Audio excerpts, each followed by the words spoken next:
सुन लो, UPSC में आपका स्वागत है। यो व्हाट्सअप फ्यूचर ऑफिसर्स।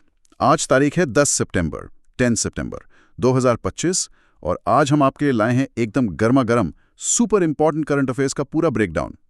ये सारी इन्फॉर्मेशन हमने जुटाई है PIB, the Hindu, the Indian express और दूसरी लेजिट सरकारी वेबसाइट से। बेसिकली आपकी सारी जरूरी जानकारी एक ही जगह पर। स्पेशली आप सब ब्रिलियंट यूपीएससी एस्पिरेंट्स के लिए आज का सेशन बहुत ही ज्यादा मतलब हद से ज्यादा क्रूशल होने वाला है। आज हम कुछ हैवी ड्यूटी टॉपिक्स पर बात करेंगे। सबसे पहले सुप्रीम कोर्ट गवर्नर्स की पावर्स को लेकर क्या सोच रहा है, बिल्स पर असेंट यानी सहमति देने में देरी क्यों हो रही है, ये फेडरल स्ट्रक्चर के लिए कितना सीरियस मामला है। देन हम जूम इन करेंगे अपने पड़ोस में, नेपाल में पॉलिटिकल स्टॉर्म मचा हुआ है। पीएम ने रिजाइन कर दिया, आर्मी ने टेक ओवर कर लिया। इसका इंडिया पर क्या इम्पैक्ट होगा, हमारी स्ट्रैटेजी क्या होगी। ऑल्सो और इंडिया यूएस के बीच जो ट्रेड टेंशन चल रही थी, क्या उनमें कुछ कूल डाउन हुआ है? ट्रंप और मोदी जी के बीच क्या बातचीत हुई? एंड और देश को मिले हैं नए वाइस प्रेसिडेंट। कौन है सीपी राधाकृष्णन और इस अपॉइंटमेंट का पॉलिटिकल एंगल क्या है, स्पेशली साउथ इंडिया के कॉन्टेक्स्ट में। बट वेट, लेकिन रुकिए, और भी बहुत कुछ है। बात करेंगे क्रिटिकल मिनरल्स की माइनिंग पर आए नए रूल्स की। क्या नेशनल सिक्योरिटी के नाम पर एनवायरनमेंट को साइडलाइन किया जा रहा है? पब्लिक कंसल्टेशन क्यों हटाया गया? फिर ब्रॉडकास्टिंग सेक्टर में आत्मनिर्भर भारत कैसे बनेगा? कौन सी नई पीएलआई स्कीम आ रही है? एंड फाइनली और अंत में 2008 मालेगांव ब्लास्ट केस, 17 साल बाद पीड़ितों की अपील। क्विटल के फैसले पर क्या सवाल उठ रहे हैं? एनआईए की रोल पर क्या एलिगेशंस हैं, आरोप हैं?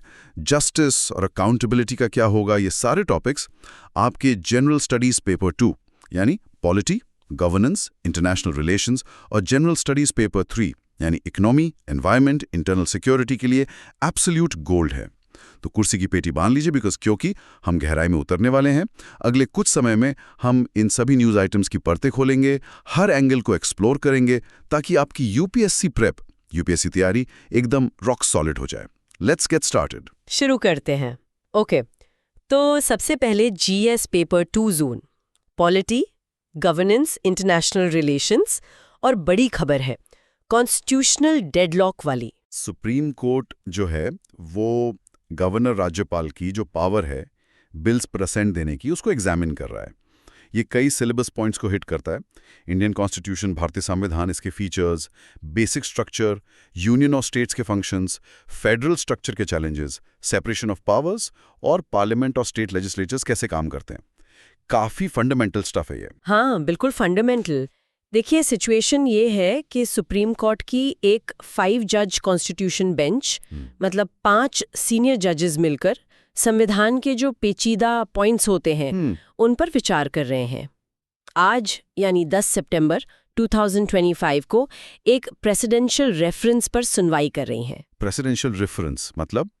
प्रेसिडेंशियल रेफरेंस का मतलब है जब प्रेसिडेंट को लगता है कि कोई बड़ा लीगल या कॉन्स्टिट्यूशनल सवाल उठ गया है, तो वो सुप्रीम कोर्ट से उस पर एक तरह से ओपिनियन मांग सकते हैं, आर्टिकल 143 के अंडर। Got it. तो इस रेफरेंस में मेन इशू क्या है? स्पेसिफिकली उनकी पावर टू गिव असेंट यानी सहमति देने की शक्ति।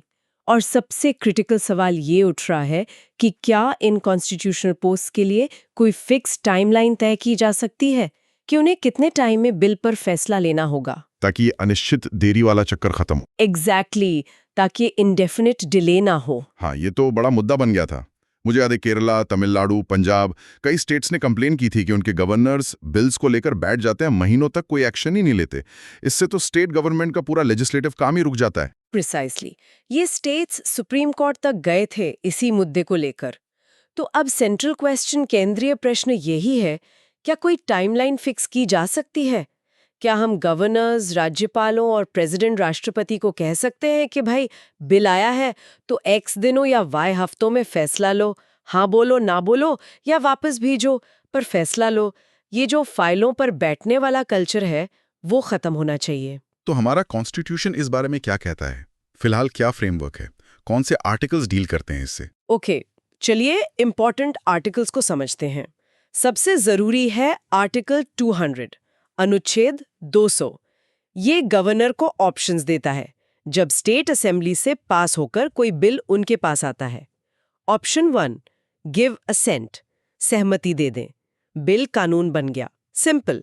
ऑप्शन 2 विद होल्ड असेंट, सहमति रोक लें, मतलब बिल रिजेक्ट हो गया। ऑप्शन 3 रिटर्न द बिल, विधेयक लौटा दें। अगर वो मनी बिल नहीं है, असेंबली को रिकंसिडरेशन के लिए। गवर्नर अपना मैसेज भी साथ भेज सकते हैं कि उन्हें बिल में क्या दिक्कत लग रही है। और अगर असेंबली दोबारा पास कर दे तो तब क्या? Good question. अच्छा सवाल है। आर्टिकल 200 कहता है कि अगर असेंबली बिल को दोबारा पास कर देती है, चाहे बदलाव के साथ या बिना बदलाव के, और गवर्नर के पास वापस भेजती है, तो governor shall not withhold assent therefrom, उससे सहमति नहीं रोकेंगे। मतलब तब तो उन्हें हाँ बोलनी ही पड़ेगी। बट लेकिन यहाँ एक कैच है। जो बिल लौटाने की बात है उसमें फ्रेज यूज हुआ है एज सून एज पॉसिबल, जितनी जल्दी हो सके। अब क्रिटिक्स का कहना है कि ये फ्रेज बहुत वेग है, अस्पष्ट है। एज सून एज पॉसिबल का मतलब क्या है? 1 हफ्ता, 1 महीना, 1 साल? इसी एम्बिग्विटी, अस्पष्टता का फायदा उठाकर देरी की जाती है। राइट। और चौथा ऑप्शन? फोर्थ ऑप्शन है गवर्नर बिल को reserve for the consideration of the president, राष्ट्रपति के विचार के लिए आरक्षित कर सकते हैं। ये वो तब करते हैं जब उन्हें लगता है कि बिल में कोई ऐसा मैटर है जो प्रेसिडेंट के लेवल पर डिसाइड होना चाहिए, या वो हाई कोर्ट की पावर्स को अफेक्ट कर रहा है, या फिर कॉन्स्टिट्यूशन के प्रोविजंस के खिलाफ है। ओके, तो अगर बिल प्रेसिडेंट के पास गया तो क्या होता है? तब आता है आर्टिकल 201 अनुच्छेद 201। ये प्रेसिडेंट की पावर्स बताता है रिजर्व्ड बिल्स पर। प्रेसिडेंट भी असेंट दे सकते हैं या विदहोल्ड कर सकते हैं। इंटरेस्टिंगली, प्रेसिडेंट के लिए कोई टाइमलाइन नहीं लिखी है कि उन्हें कितने टाइम में डिसाइड करना है। प्रेसिडेंट चाहे तो गवर्नर को डायरेक्ट कर सकते हैं कि बिल को वापस स्टेट लेजिस्लेचर को भेजो रिकंसिडरेशन के लिए। अगर स्टेट लेजिस्लेचर उसे फिर से पास करके भेजता है, तो भी प्रेसिडेंट असेंट देने के लिए बाउंड नहीं है, जैसे गवर्नर थे पिछले वाले सिनेरियो में। ये एक इम्पॉर्टेंट डिफरेंस है। कॉम्प्लेक्स है ये तो। इसमें गवर्नर की डिस्क्रेशन का क्या रोल है? एक आर्टिकल 163 भी तो है जो कहता है कि गवर्नर को काउंसिल ऑफ मिनिस्टर्स की एडवाइस पर काम करना है। एग्जैक्टली।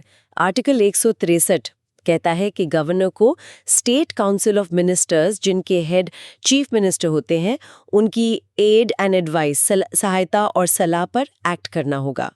एक्सेप्ट, और ये एक्सेप्ट बहुत इंपॉर्टेंट है, उन सिचुएशंस में जहां कॉन्स्टिट्यूशन कहता है कि गवर्नर अपनी डिस्क्रिशन, विवेक यूज कर सकते हैं। अब सवाल ये उठता है कि आर्टिकल 200 के तहत बिल्स पर असेंट देना, रोकना या रिजर्व करना, क्या ये गवर्नर की डिस्क्रिशनरी पावर है, या उन्हें इसमें भी स्टेट गवर्नमेंट की एडवाइस माननी चाहिए? यहीं पर वो टेंशन पैदा होती है। अगर ये डिस्क्रिशनरी है तो गवर्नर काफी पावरफुल हो जाते हैं, अगर नहीं तो उन्हें चुनी हुई सरकार की बात माननी चाहिए। और एक और एंगल है आर्टिकल 361 अनुच्छेद 361। ये प्रेसिडेंट और गवर्नर्स को लीगल इम्यूनिटी देता है। यस, हाँ, आर्टिकल 361, आर्टिकल 361 बहुत क्रूशियल है। ये कहता है कि प्रेसिडेंट और गवर्नर्स अपने ऑफिस की पावर्स और ड्यूटीज को निभाने के लिए किसी भी कोर्ट के प्रति जवाबदेह नहीं है। मतलब वो अपने ऑफिशियल कामों के लिए कोर्ट में अकाउंटेबल नहीं है। इससे उनके एक्शंस की जस्टिसबिलिटी, न्यायिक समीक्षा पर सवाल उठता है। अगर गवर्नर बिल पर सालों तक बैठे रहें तो क्या उन्हें कोर्ट में चैलेंज किया जा सकता है? आर्टिकल 361 इसमें एक हर्डल खड़ा करता है। वाओ, कितनी सारी परतें हैं इसमें। तो 10 सितंबर की हियरिंग में स्टेट्स ने क्या आर्ग्यूमेंट्स रखे? तेलंगाना से शुरू करते हैं। उनके lawyer senior advocate Niranjan Reddy ने क्या कहा? रेड्डी जी ने कुछ बहुत स्ट्रॉन्ग पॉइंट्स रखे। पहला, उन्होंने कहा कि गवर्नर या प्रेसिडेंट क्वाजी जुडिशियल रोल या अर्ध न्यायिक भूमिका नहीं निभा सकते। बिल कॉन्स्टिट्यूशनल है या नहीं ये तय करना जुडिशरी का डोमेन है, लेजिस्लेचर या एग्जीक्यूटिव का नहीं। दूसरा, गवर्नर का अपनी सब्जेक्टिव ओपिनियन, व्यक्तिगत राय के बेसिस पर असेंट रोकना, ये लेजिस्लेचर के डोमेन में एक अनकॉन्स्टिट्यूशनल इंक्रोचमेंट, असंवैधानिक अतिक्रमण है। तीसरा, प्रेसिडेंट किसी बिल को इनडेफिनिटली, अनिश्चित काल तक लिम्बो में, मतलब अधर में नहीं लटका सकते, उन्हें फैसला लेना होगा। चौथा, और ये बहुत इंटरेस्टिंग पॉइंट था, अगर सेंटर में रूलिंग पार्टी वाली स्टेट गवर्नमेंट के सिमिलर लॉ को प्रेसिडेंट से असेंट मिल जाता है, लेकिन ऑपोजिशन रूल स्टेट के वैसे ही लॉ को असेंट नहीं मिलता, तो ये डिस्क्रिमिनेशन है पार्टी लाइंस पर, और ये जुडिशली रिव्यूएबल होना चाहिए। मतलब पॉलिटिकल बायस के आधार पर फैसला नहीं हो सकता। Powerful arguments. और मेघालय का क्या कहना था? उनके एडवोकेट जनरल अमित कुमार का क्या टेक था? अमित कुमार जी का आर्ग्यूमेंट थोड़ा डिफरेंट एंगल से था। उन्होंने कहा कि आर्टिकल 200 में जो विदहोल्ड असेंट सहमति रोकना का ऑप्शन है वो कोई एब्सोल्यूट इंडिपेंडेंट वीटो पावर नहीं है। ये बिल को रिकंसिडरेशन के लिए लौटाने की पावर से जुड़ा हुआ है। उनके हिसाब से विदहोल्डिंग असेंट बस एक टेम्पररी पॉज है जब तक गवर्नर लेजिस्लेचर को वापस भेजने के लिए मैसेज तैयार कर रहे हैं। गवर्नर अनिश्चित काल तक बिल पर बैठ नहीं सकते। ऐसा करना आर्टिकल 200 को अनवर्केबल बना देगा और अगर लेजिस्लेचर बिल को दोबारा पास कर देती है तो गवर्नर को असेंट देना ही होगा, कोई और ऑप्शन बचता ही नहीं। अच्छा, तो एक तरफ कहा जा रहा है कि विदहोल्डिंग मतलब रिजेक्शन, दूसरी तरफ कहा जा रहा है कि ये सिर्फ बिल लौटाने से जुड़ा एक पॉज है। इंटरेस्टिंग। इसका ओवरऑल एनालिसिस क्या है, इम्प्लीकेशंस क्या है? ये सिर्फ लीगल बैटल है या पॉलिटिक्स भी है इसमें? देखिए, लीगल बैटल तो है ही, पर ये डीपली पॉलिटिकल भी है। ये फैक्ट कि कई ऑपोजिशन रूल्ड स्टेट्स को सुप्रीम कोर्ट जाना पड़ा, ये बढ़ते हुए सेंटर स्टेट फ्रिक्शन, केंद्र राज्य टकराव को दिखाता है। गवर्नर्स के ऑफिस पर अक्सर आरोप लगते रहे हैं, सही या गलत, कि वो सेंट्रल गवर्नमेंट के इशारे पर काम करते हैं। सुप्रीम कोर्ट का इंटरवेंशन ये भी दिखाता है कि जो नॉर्मल पॉलिटिकल और कॉन्स्टिट्यूशनल मैकेनिज्म है, ऐसे डिस्प्यूट्स को सुलझाने के शायद वो फेल हो रहे हैं। और ये जो इंटरप्रिटेशन है कि विदहोल्डिंग असेंट फाइनल वीटो नहीं है, बस एक प्रोसीजरल स्टेप है, अगर कोर्ट इसे मान लेता है तो क्या होगा? अगर कोर्ट इस इंटरप्रिटेशन को एक्सेप्ट कर लेता है तो ये एक बहुत बड़ा शिफ्ट होगा। ये गवर्नर की डिस्क्रेशनरी पावर को इस मामले में काफी हद तक कम कर देगा। स्टेट लेवल पर जो एक तरह का पॉकेट वीटो है, यानी बिल पर अनिश्चित काल तक बैठे रहना, वो खत्म हो जाएगा। इससे लेजिस्लेटिव सुप्रेमेसी और रिस्पॉन्सिबल गवर्नमेंट के प्रिंसिपल्स मजबूत होंगे, जो हमारे पार्लियामेंट्री डेमोक्रेसी के पिलर्स हैं। स्टेट की चुनी हुई सरकार की पावर बढ़ेगी। हियरिंग के दौरान चीफ जस्टिस की तरफ से कोई ऑब्जर्वेशन आई? सीजीआई गवाही का कुछ कमेंट था? यस, हाँ, सीजीआई गवाही ने एक इम्पॉर्टेंट ऑब्जर्वेशन दी। उन्होंने कहा कि गवर्नर्स को स्टेट गवर्नमेंट के लिए ट्रू गाइड्स एंड फिलोसोफर्स की तरह एक्ट करना चाहिए, एक कोलैबोरेटिव रिश्ता बनाना चाहिए। इससे कोर्ट का झुकाव एक कोऑपरेटिव कॉन्स्टिट्यूशनल मॉडल की तरफ दिखता है, न कि टकराव वाले मॉडल की तरफ। यूपीएससी एस्पिरेंट्स के लिए ये टॉपिक प्योर डायनामाइट है। Federal structure, separation of powers, role of governor, centre state relations सब कवर हो रहा है। प्रीलिम्स के लिए आर्टिकल्स 200, 200, 201, 201, 163, 163, 361, 361 और जो स्टेट्स इन्वॉल्व हैं, केरला, तमिलनाडु, पंजाब, उनके नाम याद रखने होंगे। मेंस में सीधा क्वेश्चन आ सकता है, राज्यपाल की विवेकाधीन शक्तियों, खासकर विधेयकों पर सहमति के संबंध में और संघीय ढांचे पर इसके प्रभाव का समालोचनात्मक विश्लेषण करें। सुप्रीम कोर्ट के हालिया विचार विमर्श पर चर्चा करें। काफी इंटेंस था ये। चलो अब थोड़ा पड़ोस में चलते हैं। हिमालय में उथल पुथल, नेपाल्स पॉलिटिकल क्राइसिस और इंडिया स्ट्रेटेजिक कैलकुलस। ये आता है जीएस पेपर 2 के under. India and it's neighbourhood, Bharat और उसके पड़ोस, बायलैटरल रीजनल ग्रुपिंग्स, द्विपक्षीय क्षेत्रीय समूह और दूसरे देशों की पॉलिसीज, पॉलिटिक्स का भारत के हितों पर असर। हाँ, नेपाल इस वक्त एक सीरियस पॉलिटिकल उथल पुथल से गुजर रहा है। Prime minister KP Sharma Oli ने 9 सितंबर 2025 को इस्तीफा दे दिया। क्यों? वजह, बड़े पैमाने पर हिंसक युवाओं के नेतृत्व वाले एंटी गवर्नमेंट प्रोटेस्ट्स, जिनमें कथित तौर पर 19 लोगों की मौत हुई है। अब सिचुएशन इतनी खराब हो गई कि नेपाली आर्मी ने व्यवस्था बनाए रखने के लिए कमान संभाली है। स्थिति अभी भी वॉलेटाइल है। ये इंडिया के स्ट्रैटेजिक इंटरेस्ट्स और रीजनल स्टेबिलिटी के लिए सीधा चैलेंज है। इस क्राइसिस का पूरा मामला क्या है? एकदम से क्या हुआ? इमीडिएट ट्रिगर क्या था? इमीडिएट ट्रिगर तत्काल कारण था सरकार का 26 बड़े सोशल मीडिया प्लेटफॉर्म्स पर बैन लगाने का फैसला, जिनमें फेसबुक, एक्स और व्हाट्सएप जैसे बड़े नाम भी शामिल थे। वजह बताई गई कि उन्होंने लोकल अथॉरिटीज के साथ रजिस्टर नहीं किया था। सरकार ने कहा कि वो मिसयूज और साइबर क्राइम रोकना चाहते हैं, पर लोगों ने इसे फ्रीडम ऑफ एक्सप्रेशन पर सीधा हमला और सेंसरशिप की तरह देखा। पर सिर्फ सोशल मीडिया बैन से इतना बड़ा बवाल कैसे हो गया? डीपर रूट कॉजेस क्या थे? पहले से गुस्सा था क्या लोगों में? अरे बिल्कुल, सोशल मीडिया बैन तो बस वो चिंगारी थी जिसने बारूद के ढेर में आग लगा दी। गुस्सा तो काफी समय से उबल रहा था। असली मुद्दे थे सिस्टम में फैला भ्रष्टाचार, बड़े पैमाने पर भाई भतीजावाद, लोगों में एक नेपो किड कैंपेन चल रहा था जिसमें नेताओं के बच्चों की लग्जरी लाइफस्टाइल और आम युवाओं के संघर्ष जैसे हाई अनएम्प्लॉयमेंट, मजबूरी में विदेश जाना को हाईलाइट किया जा रहा था।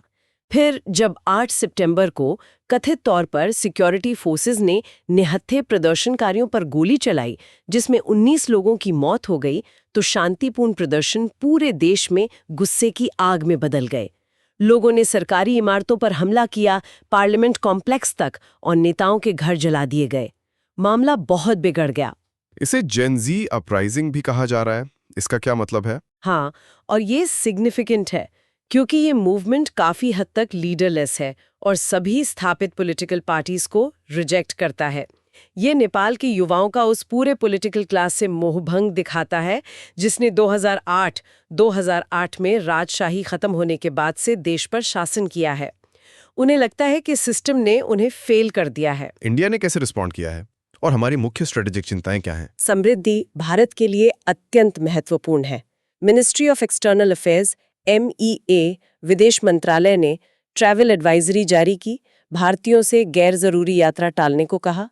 काठमांडू एयरपोर्ट बंद होने से करीब 700 भारतीय यात्री फंस गए थे। इंडियन एम्बेसी ने उनके लिए इमरजेंसी हेल्पलाइन शुरू की।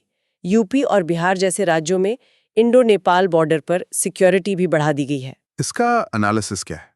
पोटेंशियल जियोपॉलिटिकल असर क्या हो सकते हैं? ये सिर्फ नेपाल का अंदरूनी मामला तो नहीं लग रहा। बिल्कुल नहीं, ये इंडिया के स्ट्रेटेजिक नॉर्दर्न फ्रंटियर पर एक खतरनाक पॉलिटिकल वैक्यूम पैदा करता है।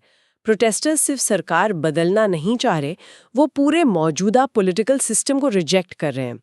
ये वैक्यूम रिस्की है क्योंकि इसे अप्रत्याशित या प्रतिगामी ताकतें भर सकती हैं। ऐसी रिपोर्ट्स हैं कि पूर्व राजा ज्ञानेंद्र शाह वापसी में इंटरेस्टेड है। क्या राजशाही लौट सकती है? इंडिया जो एक स्थिर डेमोक्रेटिक नेपाल चाहता है, उसके लिए ये बड़ी सिक्योरिटी चैलेंजेस पेश करता है। दूसरी रीजनल पावर्स भी स्थिति का फायदा उठाने की कोशिश कर सकती हैं। क्या इंडिया के रिस्पॉन्स में कोई बदलाव दिख रहा है? हमारी नेबरहुड पॉलिसी में कोई शिफ्ट? कुछ इंटरेस्टिंग सिग्नल्स हैं। इंडिया का रिस्पॉन्स काफी कॉम्प्रिहेंसिव है। Security review, calibrated diplomacy, border management. शायद इससे भी ज्यादा इम्पोर्टेंट, शायद नई दिल्ली ये समझ रही है कि सिर्फ ट्रेडिशनल पॉलिटिकल एलीट्स के साथ एंगेज करना अब काफी नहीं होगा। ऐसी विस्पर्स हैं कि इंडिया उभरते हुए लीडर्स जैसे काठमांडू के पॉपुलर मेयर बालिन शाह तक पहुंच बना रहा है। ये एक स्ट्रेटेजिक शिफ्ट का संकेत हो सकता है।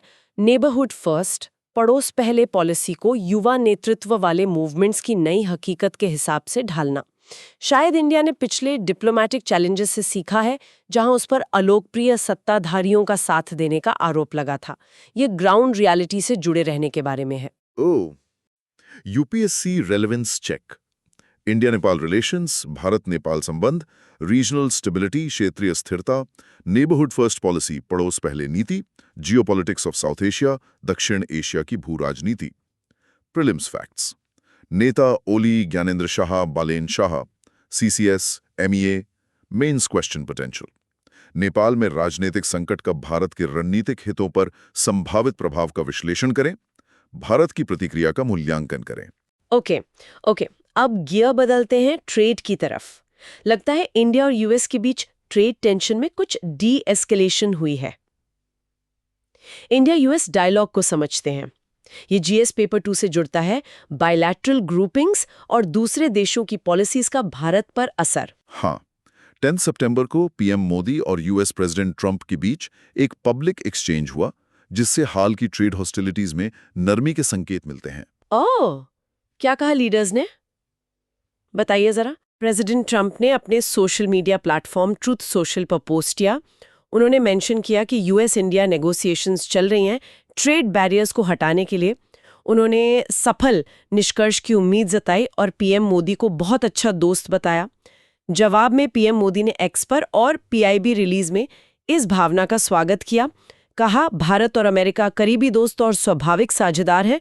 उन्होंने विश्वास जताया कि trade negotiations India US partnership की असीम क्षमता को अनलॉक करेंगी और कंफर्म किया कि ऑफिशियल टीम्स जल्द निष्कर्ष पर पहुंचने के लिए काम कर रही हैं। अरे ये तो पहले वाली वाइब से काफी अलग लग रहा है। US तो भारी टैरिफ लगा रहा था कुछ इंडियन गुड्स पर 50% तक, और पीटर नवारो जैसे लोग इंडिया को शुल्कों का महाराजा कह रहे थे। महाराजा ऑफ टैरिफ्स, सीरियसली। US ने वो टैरिफ्स लगाए थे जिसका एक कारण भारत का रशिया के साथ ट्रेड जारी रखना बताया गया था, और इससे इंडियन एक्सपोर्टर्स में काफी चिंता थी जॉब लॉस और कम्पिटिटिवनेस कम होने की। नवारो अपनी आलोचना में काफी मुखर थे। तो अब ये अचानक डी-एस्केलेशन क्यों? इसके पीछे स्ट्रेटेजिक इम्पेरेटिव्स क्या हैं? क्या ये सिर्फ ट्रेड से बढ़कर है? ऐसा बिल्कुल लगता है कि बड़े स्ट्रेटेजिक इम्पेरेटिव्स इकोनॉमिक डिस्प्यूट्स पर हावी हो रहे हैं। यूएस इंडिया पार्टनरशिप को दोनों साइड्स अपनी इंडो पैसिफिक स्ट्रैटेजी का आधारशिला मानते हैं, खासकर चाइना के बढ़ते प्रभाव को काउंटर बैलेंस करने के लिए। साथ ही I2U2, India, Israel, UAE, US जैसे इंस्टीट्यूशनलाइज्ड फ्रेमवर्क्स और I-MEC, India, middle east, Europe economic corridor जैसे इनिशिएटिव्स के लिए भी शेयर्ड सपोर्ट है। एक कॉमन स्ट्रेटेजिक कॉम्पिटिटर के खिलाफ यूनाइटेड फ्रंट बनाए रखने की मजबूरी शायद उन्हें ट्रेड डिफरेंसेस सुलझाने के लिए पुश कर रही है। क्या डोमेस्टिक पॉलिटिकल कंसिडरेशंस भी इसमें रोल प्ले कर रहे होंगे? बिल्कुल। ट्रंप एडमिनिस्ट्रेशन के लिए इंडिया जैसे मेजर डेमोक्रेटिक पार्टनर के साथ बढ़ता हुआ ट्रेड वॉर अमेरिकन बिजनेस और कंज्यूमर्स को नेगेटिवली इम्पैक्ट कर सकता है, जिससे डोमेस्टिक पॉलिटिकल दिक्कतें खड़ी हो सकती हैं। इंडियन गवर्नमेंट के लिए टैरिफ्स क्रूशियल एक्सपोर्ट सेक्टर पर प्रेशर डाल रहे थे, जो एम्प्लॉयमेंट का एक बड़ा ड्राइवर है। तो ये पब्लिक एक्सचेंज एक ड्यूल पर्पस सर्व करता है, इंटरनेशनल लेवल पर डिप्लोमेटिक रेजोल्यूशन का सिग्नल देना और डोमेस्टिक लेवल पर आश्वासन देना। स्मार्ट पॉलिटिक्स है ये। यूपीएससी रेलेवेंस की, यूपीएससी प्रासंगिकता, भारत अमेरिका संबंध, अंतर्राष्ट्रीय व्यापार, इंडो पैसिफिक, ग्लोबल ग्रुपिंग्स जैसे I2U2, IMEC, prelims facts, I2U2, IMEC। Peter Navarro को याद रखें। मेंस प्रश्न क्षमता, भारत अमेरिका संबंधों में रणनीतिक हितों और व्यापारिक घर्षण के बीच संतुलन कैसे साधा जा रहा है, चर्चा करें। अगला topic, the office of the vice president, उपराष्ट्रपति का पद, इसके संवैधानिक महत्व और हाल के चुनाव के राजनीतिक संदर्भ को देखते हैं। ये जीएस पेपर 2 से जुड़ता है।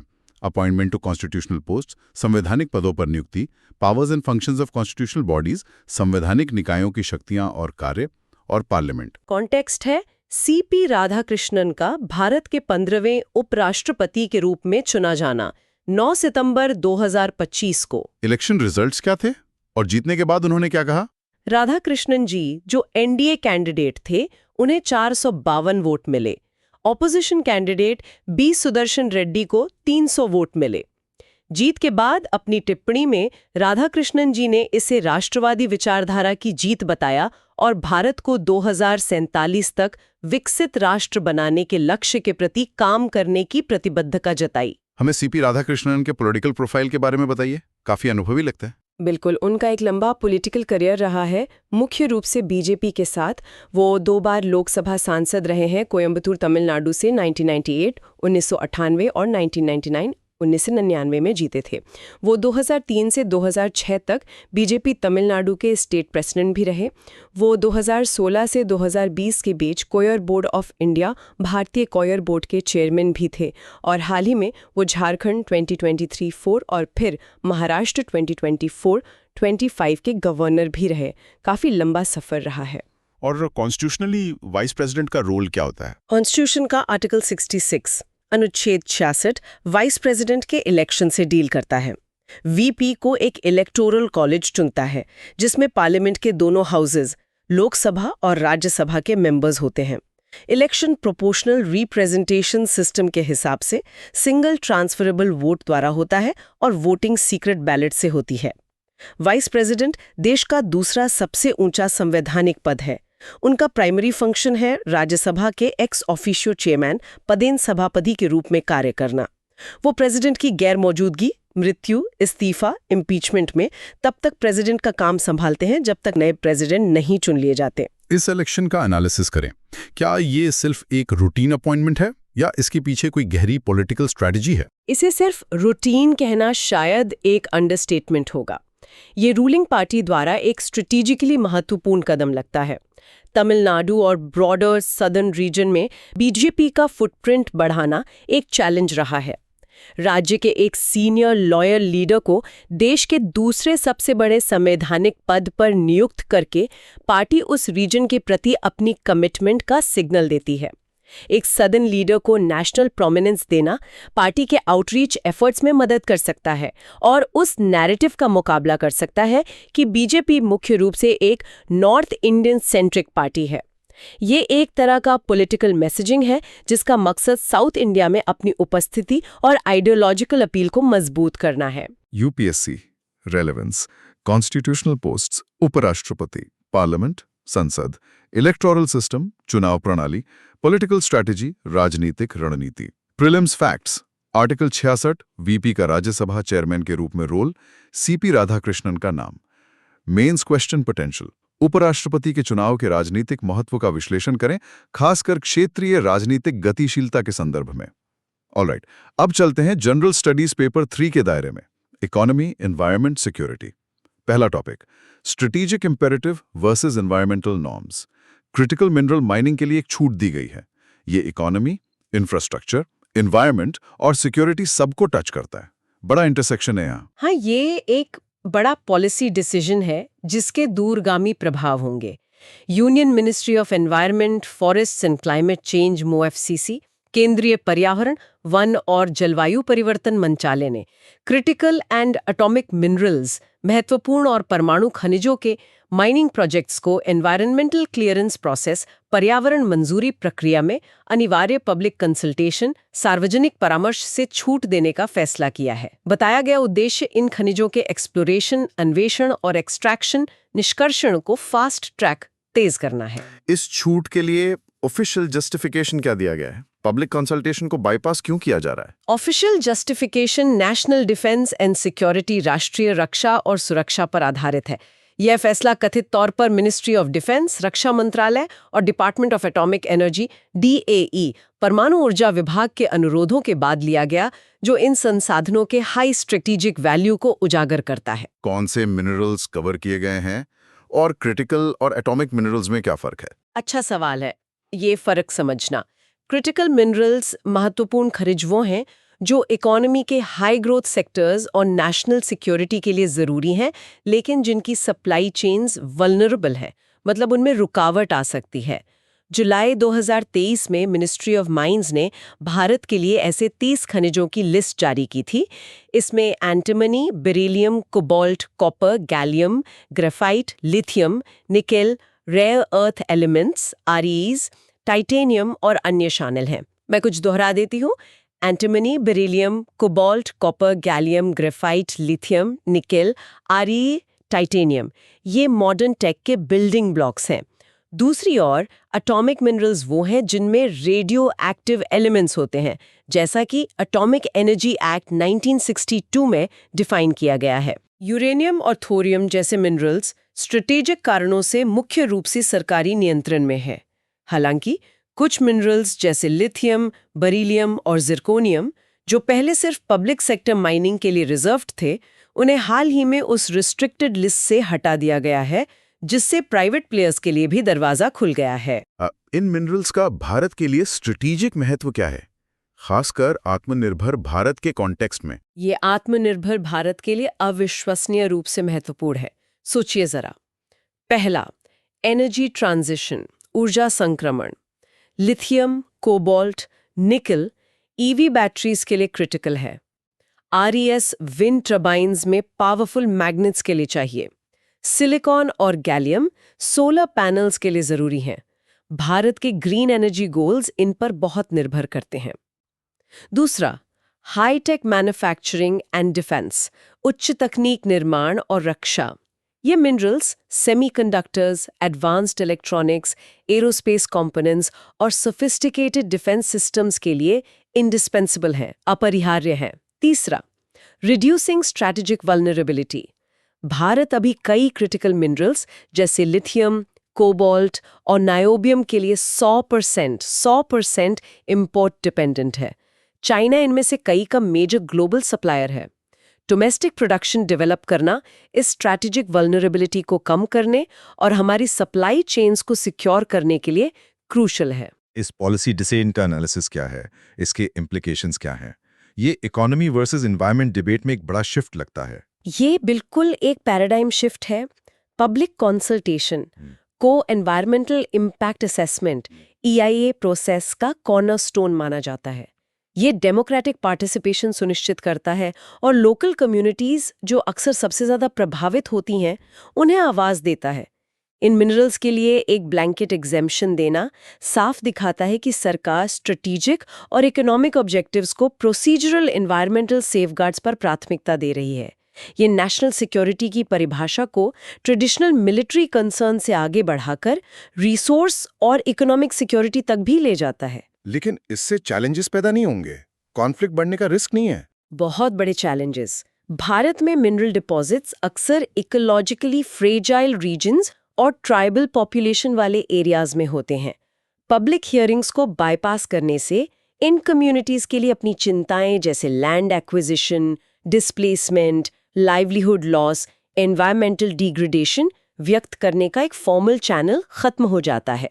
उनके अधिकार अक्सर पैसा और फॉरेस्ट राइट्स एक्ट एफआरए जैसे कानूनों के तहत प्रोटेक्टेड होते हैं।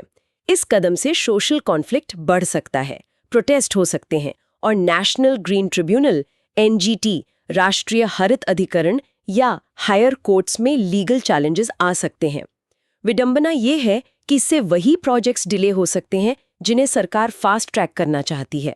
इस फैसले को नेचुरल जस्टिस के प्रिंसिपल्स और स्थापित एनवायरमेंटल जूरिस्प्रूडेंस के उल्लंघन के आधार पर चैलेंज किया जाना लगभग तय है।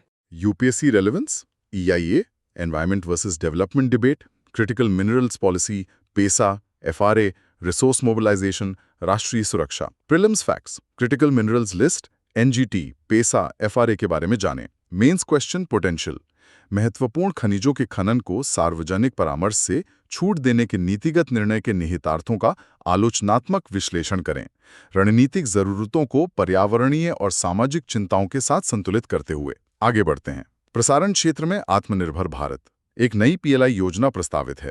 ये GS पेपर 3 से जुड़ता है। Government policies, effects of liberalisation और चेंजेस इन इंडस्ट्रियल पॉलिसी में परिवर्तन। हाँ, ministry of information and broadcasting MIB, सूचना और प्रसारण मंत्रालय ने ब्रॉडकास्टिंग सेक्टर के लिए एक production linked incentive scheme PLI, उत्पादन आधारित प्रोत्साहन स्कीम बनाने की प्रक्रिया शुरू की है। इस पर चर्चा के लिए 10 सितंबर 2025 को एक स्टेक होल्डर कंसल्टेशन मीटिंग रखी गई थी। इस प्रस्तावित स्कीम के ऑब्जेक्टिव्स क्या हैं? ये आत्मनिर्भर भारत से कैसे जुड़ता है? इसके 3 मुख्य उद्देश्य हैं जो सीधे आत्मनिर्भर भारत के लक्ष्य से जुड़े हैं। बूस्ट इंडिजीनियस मैन्युफैक्चरिंग, स्वदेशी विनिर्माण को बढ़ावा देना। ब्रॉडकास्टिंग और मीडिया इक्विपमेंट जैसे transmitters, servers, routers, set top boxes के लिए एक डोमेस्टिक मैन्युफैक्चरिंग इकोसिस्टम बनाना, जहां भारत की अभी हाई इंपोर्ट डिपेंडेंसी है। रिड्यूस इंपोर्ट डिपेंडेंसी, आयात निर्भरता कम करना।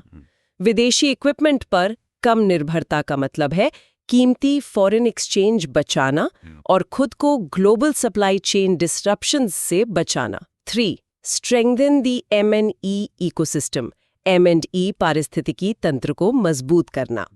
भारत की बड़ी मीडिया एंड एंटरटेनमेंट इंडस्ट्री की ग्लोबल कॉम्पिटिटिवनेस को बढ़ाना। ये स्कीम काम कैसे करेगी? कंसल्टेशन मीटिंग के एजेंडा में क्या था? MIB एक कंसल्टेटिव अप्रोच अपना रहा है। उन्होंने इंडस्ट्री स्टेक होल्डर्स से कई की पॉइंट्स पर इनपुट्स मांगे। High value volume imported equipment की पहचान करना, स्पेसिफिक HSN कोड्स के साथ, लोकल प्रोडक्शन की फीजिबिलिटी का आकलन करना, मैन्युफैक्चरिंग चैलेंजेस को समझना और ये पता लगाना कि किस तरह की गवर्नमेंट सपोर्ट की जरूरत है, फाइनेंशियल, इंफ्रास्ट्रक्चरल या पॉलिसी रिलेटेड।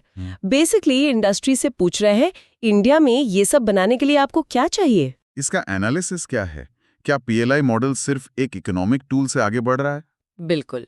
PLI मॉडल जो इलेक्ट्रॉनिक्स और फार्मा जैसे सेक्टर्स में इस्तेमाल हुआ है को ब्रॉडकास्टिंग तक बढ़ाना दिखाता है कि ये सिर्फ प्योर इकोनॉमिक्स नहीं बल्कि स्ट्रेटेजिक इंडस्ट्रियल पॉलिसी का टूल बन रहा है। ब्रॉडकास्टिंग इक्विपमेंट देश के क्रिटिकल इंफॉर्मेशन इंफ्रास्ट्रक्चर की रीढ़ है। इसकी डोमेस्टिक मैन्युफैक्चरिंग को प्रमोट करने का ड्यूअल पर्पस है। इकोनॉमिकली सेल्फ रिलायंस को बढ़ावा देता है, जॉब्स क्रिएट करता है और फॉरेक्स बचाता है।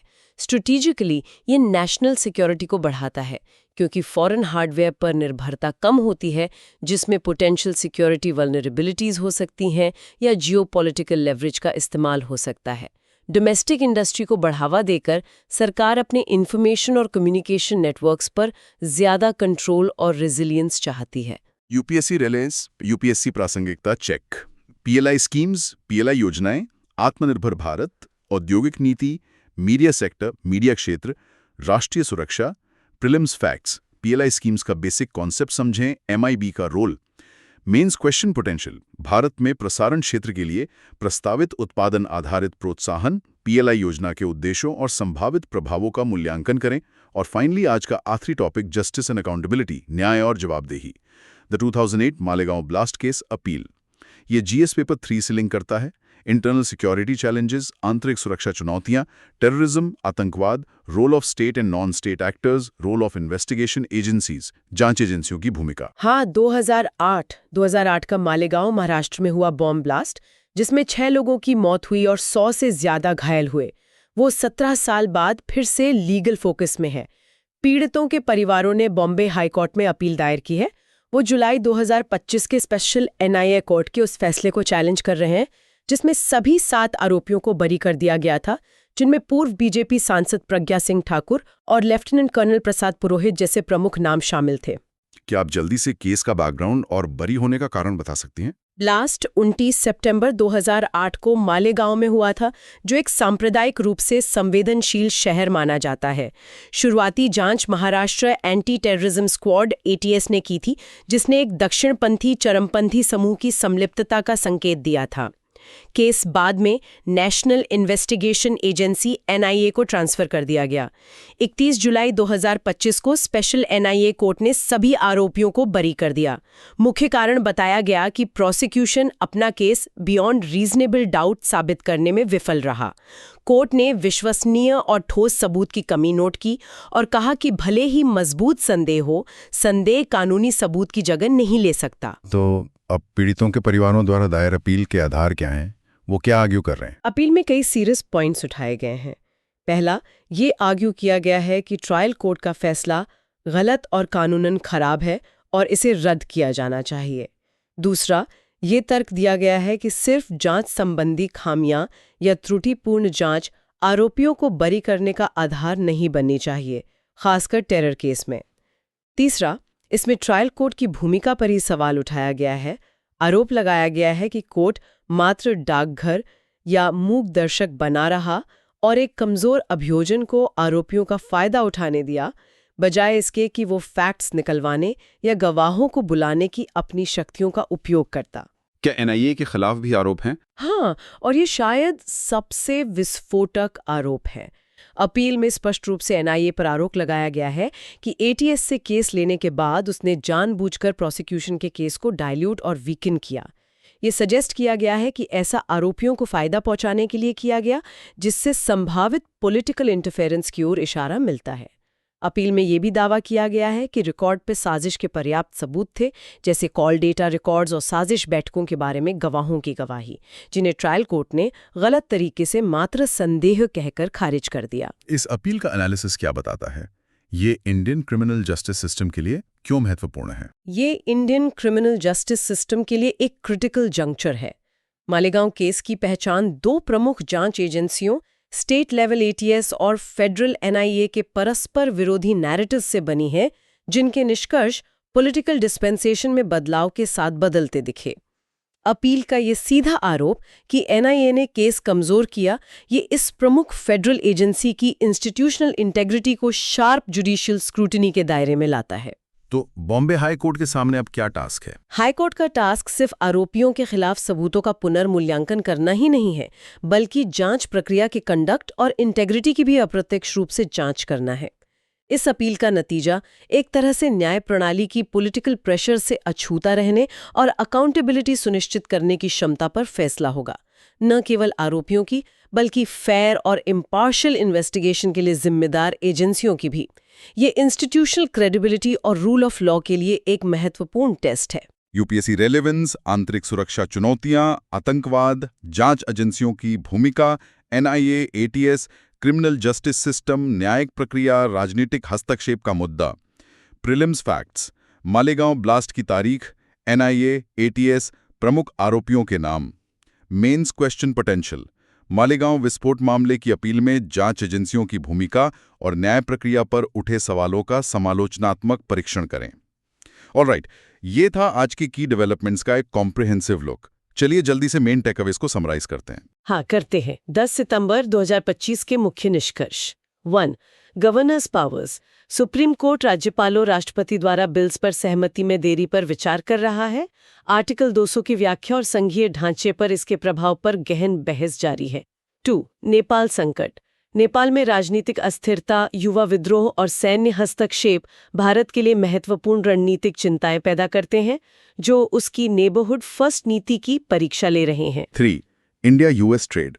व्यापार तनाव में कमी के संकेत। ऐसा लगता है कि व्यापक रणनीतिक हित आर्थिक घर्षण पर हावी हो रहे हैं, जिसमें इंडो पैसिफिक संदर्भ महत्वपूर्ण है। 4. Vice president. सीपी राधाकृष्णन नए वीपी चुने गए। नियुक्ति को सत्तारूढ़ दल की राजनीतिक रणनीति का हिस्सा माना जा रहा है, खासकर दक्षिण भारत में पहुंच के संबंध में। 5. क्रिटिकल मिनरल्स, महत्वपूर्ण खनिज। नेशनल सिक्योरिटी के नाम पर खनन के लिए पब्लिक कंसल्टेशन से छूट दी गई है। ये एनवायरमेंट वर्सेस डेवलपमेंट, पर्यावरण बनाम विकास बहस को तेज करता है और संभावित सामाजिक संघर्षों पर चिंता जताता है। 6. PLI for broadcasting. सरकार आत्मनिर्भर भारत के तहत डोमेस्टिक मैन्युफैक्चरिंग और स्ट्रेटेजिक कंट्रोल बढ़ाने के लिए PLI योजना बना रही है। एंड 7. Malegaon case appeal. पीड़ितों ने बरी किए जाने को चुनौती दी। NIA की भूमिका और जांच प्रक्रिया की निष्पक्षता पर गंभीर सवाल उठे हैं, जो न्याय प्रणाली की विश्वसनीयता की परीक्षा है। तो ये था हमारा 10 सितंबर 2025 का डिटेल्ड एनालिसिस। उम्मीद है आपको हर टॉपिक की डेप्थ और बारीकियां समझ आई होंगी। बॉस, ये सिर्फ एक बार सुनने वाली चीज नहीं है, दोबारा सुनिए, रिवाइज कीजिए। ये पॉइंट सिर्फ आपके यूपीएससी परीक्षा के GS पेपर 2 और 3 के लिए गोल्ड माइन नहीं है। ये आपको एक इन्फॉर्म्ड सिटीजन बनने में भी हेल्प करते हैं। लाइफ में भी इन कॉम्प्लेक्स इश्यूज को समझना वाकई मायने रखता है। अगर आपको ये डिस्कशन वैल्यूएबल लगी, अगर इसने आपको डॉट्स कनेक्ट करने में मदद की, तो प्लीज थोड़ा प्यार दिखाइए। सुन लो यूपीएससी यूट्यूब चैनल को लाइक कीजिए, अपने साथी एस्पिरेंट्स और दोस्तों के साथ शेयर कीजिए। नीचे कमेंट सेक्शन में अपने थॉट्स, क्वेश्चंस, फीडबैक जरूर बताइए, हम सब पढ़ते हैं। और हाँ, सबसे इम्पोर्टेंट, सब्सक्राइब करना बिल्कुल मत भूलना, उस बेल आइकन को भी दबा देना। और अगर आप एक्सक्लूसिव कंटेंट चाहते हैं तो आप हमारी मेंबरशिप सिर्फ ₹299 ₹299 प्रति माह में ज्वाइन कर सकते हैं और हमारे सभी वीडियोस और शायद कुछ एक्स्ट्रा पर्क्स तक एक्सेस पा सकते हैं। फाइनली, अगर आपको हमारा काम जेन्युइनली पसंद आया और आप हमें इसे जारी रखने में सपोर्ट करना चाहते हैं, तो वीडियो के ठीक नीचे दिए गए सुपर थैंक्स फीचर का इस्तेमाल करने पर विचार करें। आपका छोटा सा योगदान भी हमें इस चैनल को लॉन्ग टर्म तक सस्टेनेबल बनाने में काफी मदद करेगा। पढ़ते रहिए, सीखते रहिए, सवाल पूछते रहिए। मिलते हैं अगली डिस्कशन में। जय हिंद।